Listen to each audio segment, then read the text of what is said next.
ассалому алайкум тамошобинони муҳтарам. Нашри навбатии барномаи иттилоотии ахборро бо муҳимтарин хабару гузоришҳо аз телевизиони Тоҷикистон мустақиман манзури шумо мегардонем.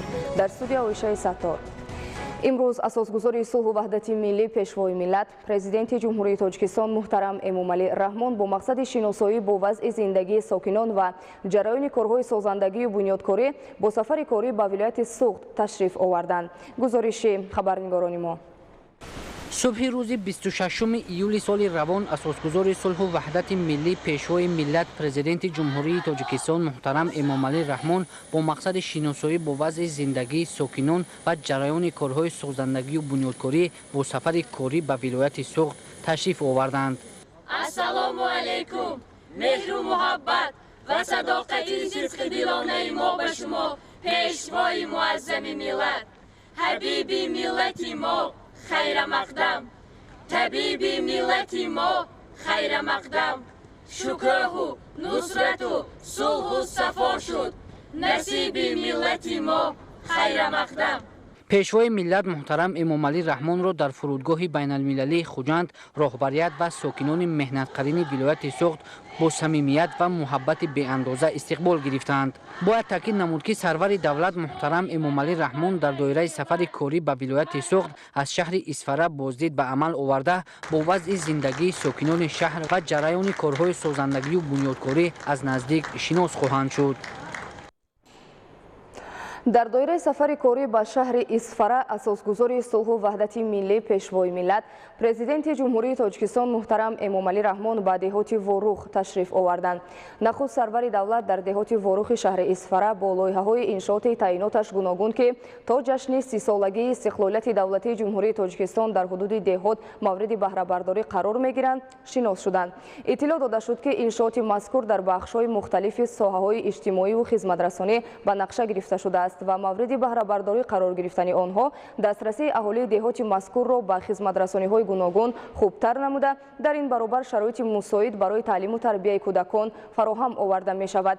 در مجموع لایحه 8 انشاءات که با نظرداشت طلبات معاصر معماری تهیه گردیدند معرفی کرده شد. ضمن شناسایی ابراز گردید که با نظرداشت طلبات در حدود دهات وروخ شهر اسفره باغچه کودکانه با 80 جای، در محله سنگتوده دهات مؤسسه تعلیمی با 360 جای نشست، ساختمان بینای علاوگی با 10 صنفخانه در نزد مؤسسه تحصیلات میانه عمومی رقم 23 به نقشه گرفته شده است. همزمان بینای جماعت دهات وروخ، بینای قصر فرهنگ با 400 جای نشست، تالار ورزشی برای 300 نفر، پرچم دولت جمهوری تاجیکستان در دایره تدبیرهای جشنی به استفاده داده می شود و همچنین بنیاد بینای مخصوص ریاست وزارت کارهای داخلی ولایت سوغد در دهات وروخ در نظر داشته شده است که از 3 آشیانه عبارت خواهد بود.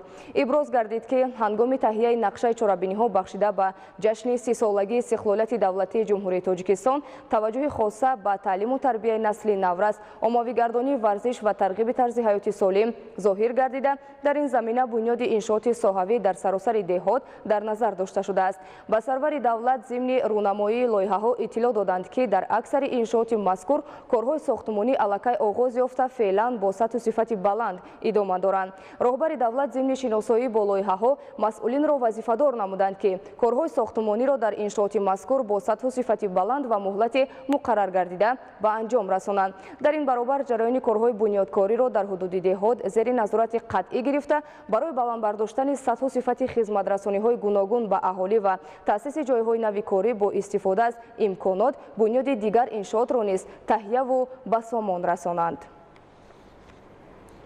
ادامه اخبار. اجرای افضلیت‌های ملی در دوره‌های میانه مهلت و دراز مدت تا سال 2003 در استراتژی ملی رشد جمهوری تاجیکستان برای دوره تا سال 2003 برای بلند برداشتن سطح زندگی اهالی مملکت در برابر رسیدن به هدف‌های استراتژی با وسعت‌دهی شغل پرمحصول نیز دقت مخصوص داده می‌شود. زلفیه رحیم‌زاده اوید به ماهیت استراتژی ملی رشد گزارش آماده نموده است. پیشرفت با ثبات اقتصادی کشور در اساس سندهای برنامه‌ای پیش از همه استراتژی ملی رشد جمهوری تاجیکستان برای دوره تا سال 2030 و دیگر برنامه‌های ساحوی و منطقوی تامین می‌گردد. стратегияи миллии рушди ҷумҳурии тоҷикистон барои давраи то соли 2030 ҷиҳати таъмин намудани рушди минбаъдаи кишвар, иҷрои афзалиятҳои миллӣ ва дар ин асос баланд бардоштани сатҳу сифати зиндагии мардум барои давраҳои миёнамуҳлат ва дарозмуддат соли 2016 қабул карда шуд. дар ассамблеяи генералии ки дар соли 2015 баргузор гардид дар амрико ҳадафҳои нав пешбинӣ шуданд барои ҳар як давлат, инчунин барои Тоҷикистон низ.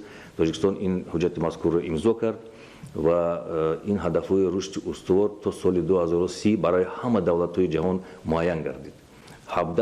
ҳадафи асосие ки ҳама давлатҳои ҷаҳон дар назди худ гузаштанд, Тоҷикистон ҳам низ ин ҳадафҳоро бояд амалӣ кунад. стратегияи миллии рушди ҷумҳурии тоҷикистон барои давраи то соли 2030 аз 6 боб иборат буда, равиши муназзами таҳияи он дар 3 принсипи асосии рушди минбаъда асос ёфтааст: пешгирии осебпазирии рушди оянда, баландбардоштани самаранокии истифодаи захираҳои миллӣ, рушд дар асоси навовариҳо дар ҳама соҳаҳои ҳаёти иҷтимоию иқтисодии кишвар. давраҳои амалисозии стратегияи рушди ҷумҳурии тоҷикистон то давраи сил пешбинӣ шудааст. ин давра ба се давраи асосӣ тақсим мегардад: давраи 16-20, давраи солҳои 21-25 ва давраи солҳои 26-30. барои ҳар як давра барномаи хоси худ, барномаи миёнамиллати рушди ҷумҳурии тоҷикистон дар ҳамин давра таҳия мегардад. ва аллакай барномаи миёнамиллати рушди ҷумҳурии тоҷикистон дар давраи солҳои 16-20 аллакай таҳия гардид, аз тарафи ҳукумат ва парламенти кишвар қабул гардиданд. мувофиқи нақша ва барномаҳои давлатӣ дар ин давра ба рушди соҳибкории истеҳсолӣ ва ҷалби сармояи мустақим ҳамчун самти такондиҳандаи пешрафти иқтисодиёт афзалияти бештар дода, ҳиссаи сармояи хусусӣ дар маҷмӯи маҳсулоти дохилӣ 2 баробар афзоиш бояд ёбад. пешбинӣ мегардад ки то соли 2030 фазои сармоягузории Тоҷикистон беҳтар шуда, ҳиссаи сармояи хусусӣ дар маҷмӯи маҳсулоти дохилӣ 5 баробар меафзояд. яке аз нишондиҳандҳое ки дар стратегия пешбинӣ гардид, гузаштан аграрӣ индустриалӣ ба индустриалӣ аграрӣ. аз нуқтаи назари нишондиҳандҳои иқтисодӣ бошад, ин чӣ маъно дорад? яъне дар сохтори маҷмӯи маҳсулоти дохилӣ саҳми ин соҳа нисбат ба дигар соҳа зиёд бояд бошад.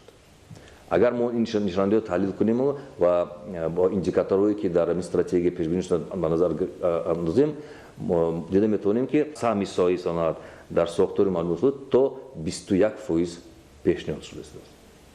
то 21%. нисбат ба соҳаи хоҷаи қишлок ки дар соҳаи 2030 пешбинӣ гардааст ки 18-19%. аллакай саҳми саноат нисбат ба саҳми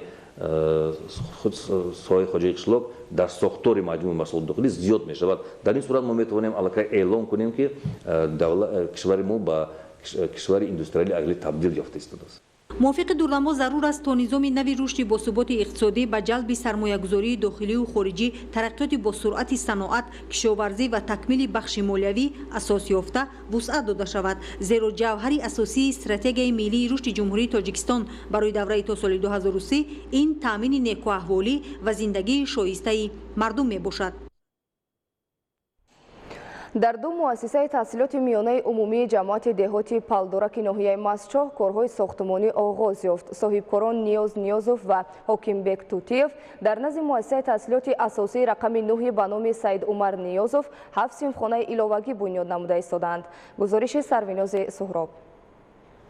муассисаи таҳсилоти миёнаи умумии асосии рақами 9 ба номи Саид Мумин Ниёзов аз соли 2009 инҷониб кӯдакону наврасони деҳаи палдораки ноҳияи Масчоҳро бо таълиму тарбия фаро мегирад. аз сабаби он ки қаблан ҷамоати деҳоти палдорак аҳолии кам дошт, мактаби деҳа дорои 10 синфхонаи таълимӣ буд. имрӯз бо сабаби зиёд шудани аҳолӣ ва хонандагон мушкилоти норасоии синфхонаҳо ба миён омад. баҳри ҳалли проблемаи ҷой дошта, мақомоти иҷроияи ҳокимияти давлатии ноҳияи Масчоҳ ва соҳибкорону истиқоматкунандагони ҷамоати деҳоти палдорак дар назди муассиса сохтмони синфхонаҳои иловагиро оғоз намуданд. акнун дар ҳудуди мактаб 7 синфхонаи иловагӣ бунёд карда мешавад. иттилоъ дода шуд ки корҳои сохтмонӣ то охири соли ҷорӣ ба анҷом расонида мешавад. баҳри ҳарчи зудтар анҷом ёфтани корҳои сохтмонӣ, сокинони маҳалла дар баробари сохтмончиён ба таври ҳашар дар раванди корҳо ёрӣ мерасонанд.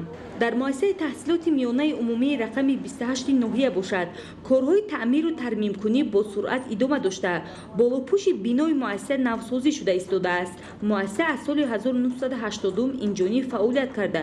бо гузашти солҳо болопӯши он вайрону фарсуда гардида буд.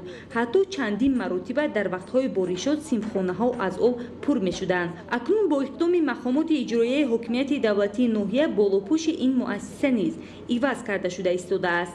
маҳсулоти истеҳсолшаванда истеҳсоли корхонаҳои ватанӣ мебошанд. муассисаи таҳсилоти миёнаи умумии рақами 28 дорои 16 симфхона буда кормандон ва омӯзгорро мекӯшанд ки сифати таҳсилот дар сатҳи зарурӣ ба роҳ монда шавад. мавзӯи дигар, ҷорӣ намудани усули муосири ташхис имрӯз ба ҷавонон имкон фароҳам овард ки қабл аз издивоҷ дар бораи саломатии ҳамдигар маълумоти мукаммал пайдо намоянд. дар моддаи 15 кодекси оилаи ҷумҳурии Тоҷикистон муоинаи тиббии шахсони никоҳшаванда ва шинос намудани онҳо бо натиҷаи муоина ҳатмӣ дониста мешавад. бобокалон аминзода гузориш медиҳад. мақсади асосии ворид намудани тағйиру иловаҳо ба моддаи 15 кодекси оилаи ҷумҳурии Тоҷикистон ин ворид намудани муоинаи тиббии ҳатмии шахсони никоҳшаванда ва онҳоро бо натиҷаи муоинаи тиббии ҳатмии ҳамдигар шинос кардан арзёбӣ намуд. муоинаи тиббии шахсони издивоҷкунанда инчунин додани машварат доир ба масъалаҳои тиббӣ ва масъалаҳои солимгардонии оила аз ҷониби муассисаҳои давлатии тандурустии маҳалли истиқомат ба таври ройгон гузаронида мешавад. инчунин дар моддаи 14 кодекси мазкур гуфта шудааст, агар шахсоне ки аз муоинаи тиббии ҳатмӣ нагузаштанд ҳуқуқ ба бастани никоҳ надоранд. гузарондаи муоинаи тиббии никоҳшавандагон тариқи ройгон мебошад.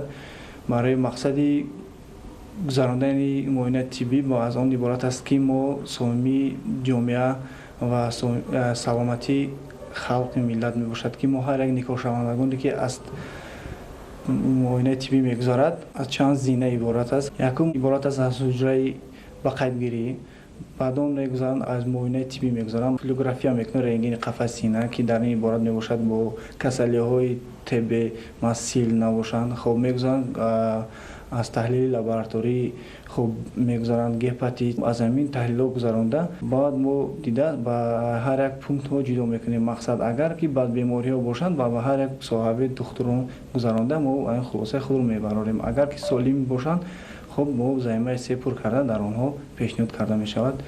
اجازاتی توی داده می توانیم.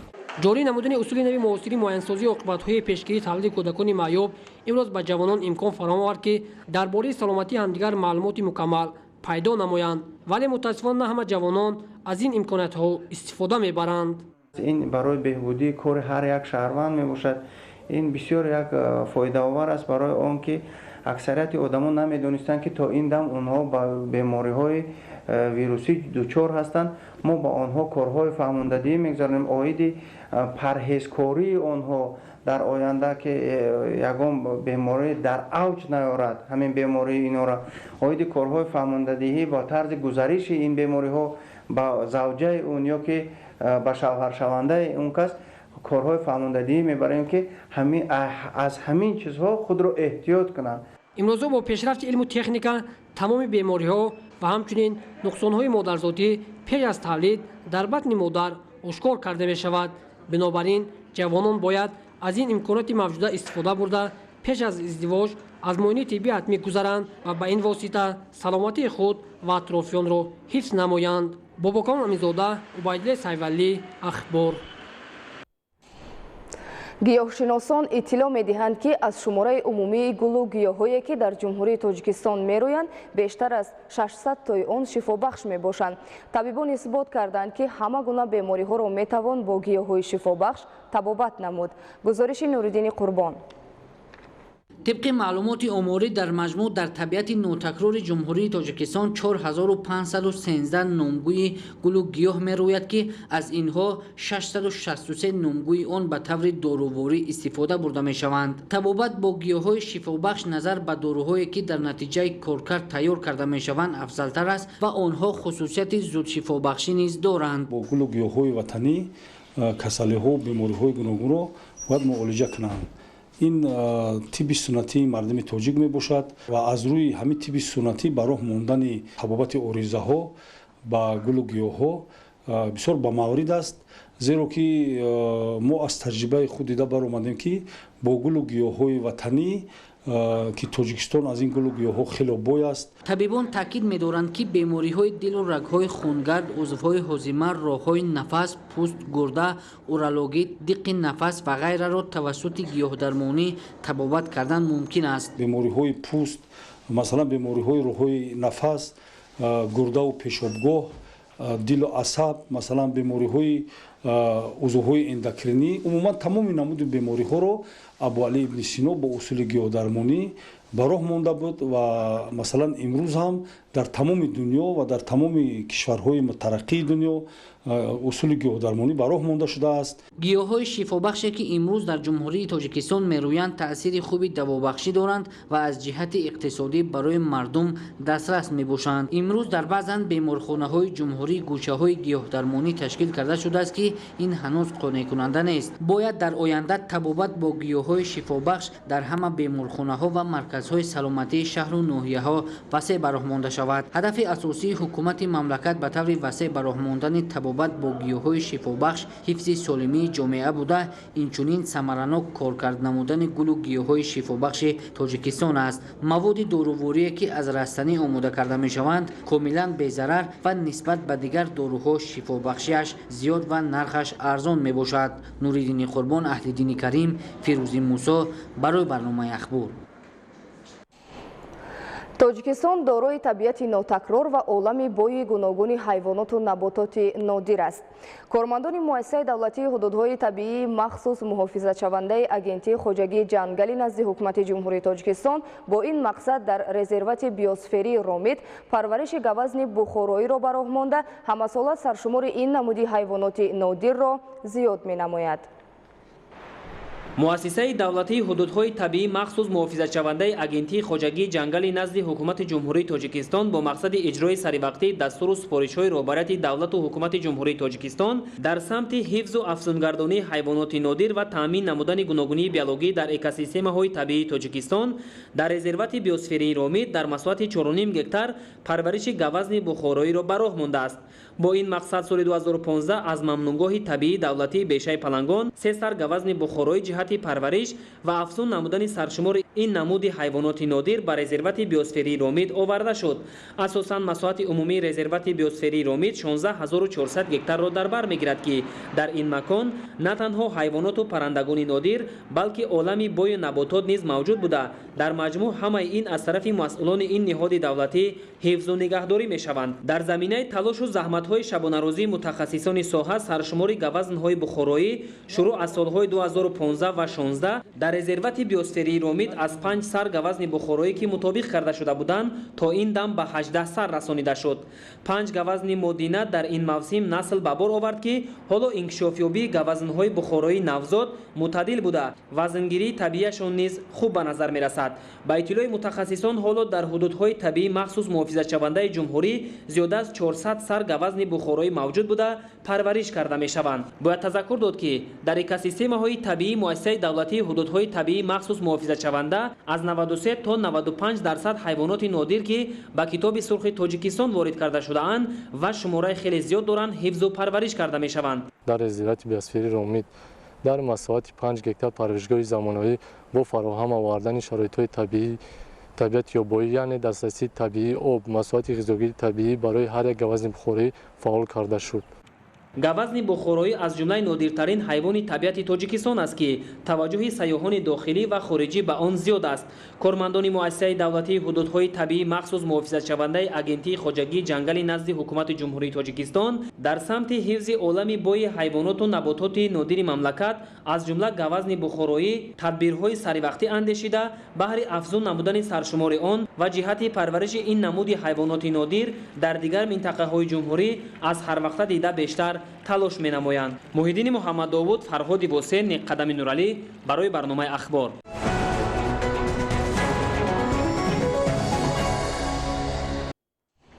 тамошобинони муҳтарам, нашри навбатии барномаи иттилоотии ахбор ба анҷом расид. хайр, саломату сарбаланд ва бо барномаҳои телевизионӣ Тоҷикистон бимонед.